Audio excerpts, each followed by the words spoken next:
Tony, ভাবি তুমি? কি ব্যাপার রে? আজ দুদিন ধরে দেখছি ঠিকমতো বাড়িতে থাকছি না। সে সকালবেলা বেরিয়েছি, বিকালবেলা ঢুকছি। কি হয়েছে রে তোর? কি হবে আবার? এই বন্ধুর সাথে একটু খেলা করছিল।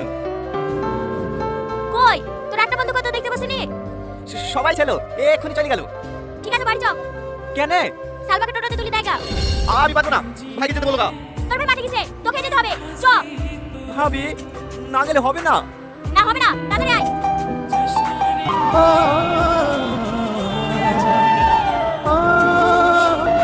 লে লে, তাড়াতাড়ি রেডি হলে। আমি যাবো না ভাবি, শরীরটা যত করছে, তোমরাই যাও।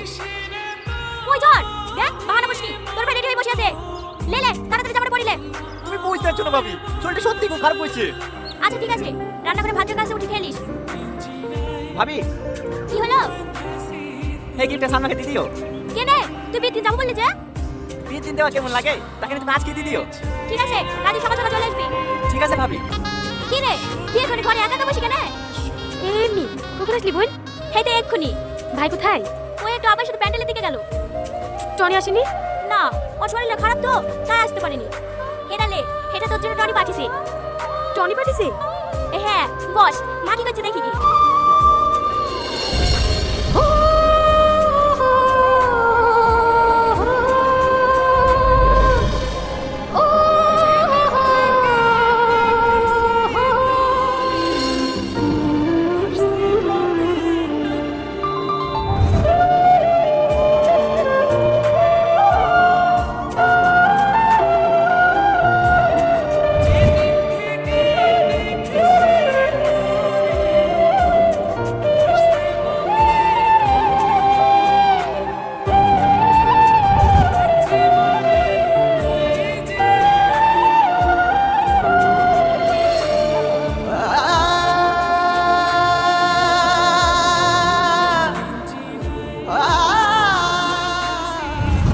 হ্যাঁ তাই হয়।